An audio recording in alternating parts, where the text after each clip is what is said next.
For this DIY, I'm using 3 very clean clamshells.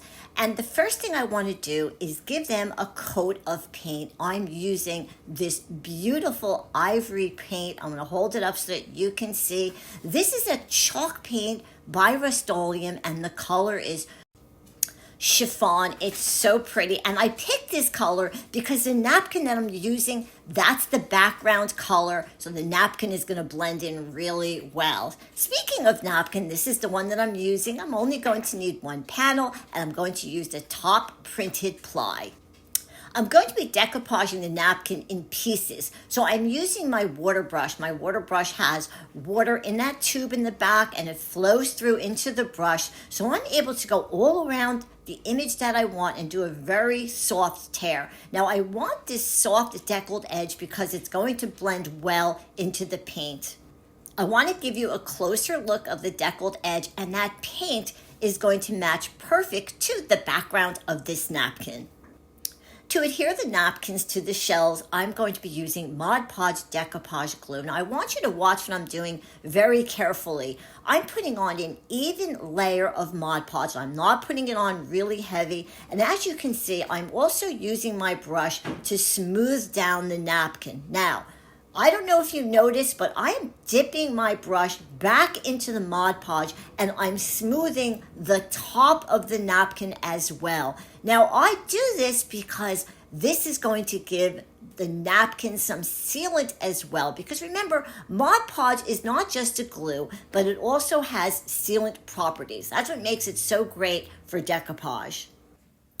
Now on my next shell, I'm actually using several pieces, and I'm going to put each piece on one at a time, but I'm doing it the same way. I'm putting the Mod Podge down first to adhere the napkin, then I'm going over it again with Mod Podge on my brush. Okay, now we do have that extra napkin hanging off the sides, and we don't want that, so I'm just using my finger sander just to have a nice clean edge.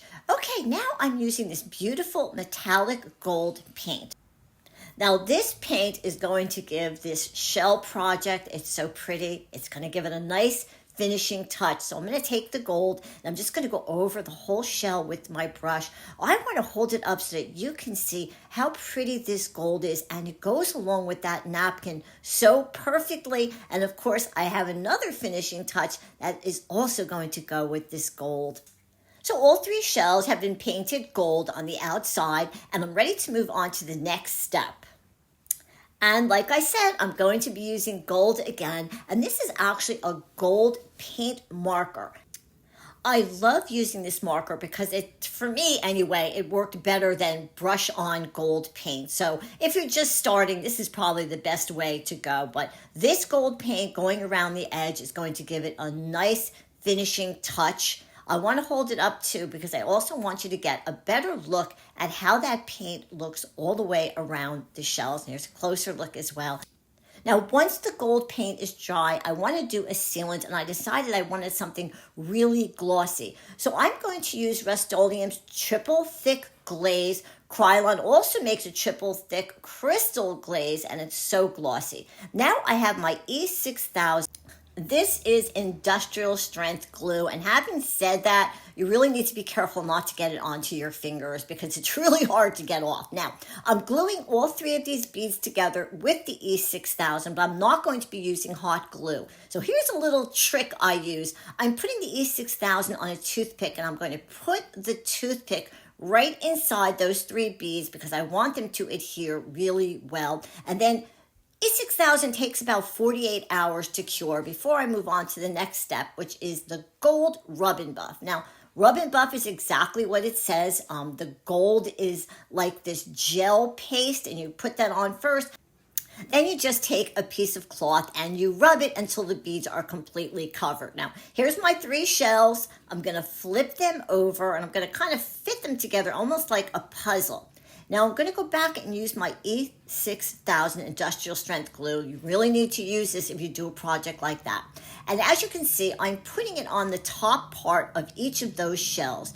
Now I'm going to take the 3 shells and I'm going to smush them together like that to make sure that all 3 shells have E6000 but I am going to use my hot glue. The hot glue is going to give it instant adhesion, while the E6000, again, takes about 48 hours to cure, and then those shells are going to stay put.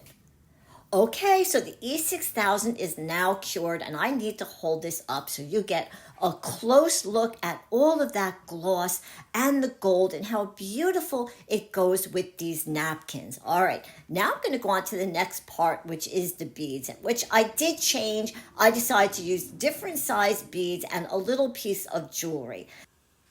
And once again, I'm back to using my E6000 industrial strength glue, and I'm going to put it right there in the center of all 3 shells because that's where I'm going to place these beads. And I am going to go ahead and put some hot glue on because remember, hot glue will give it instant adhesion, and then the E6000, once cured in about 48 hours, is going to give it permanent adhesion.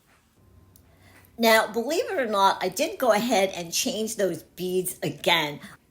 I used red metallic paint because I thought it went much better with the napkin, and I am thrilled with how this trinket dish came out, and I decided this project I'm going to keep, and I'm going to put it on my dresser, but this would make a fabulous gift. My beautiful napkins come from Vippies Designs, www.vippies.com.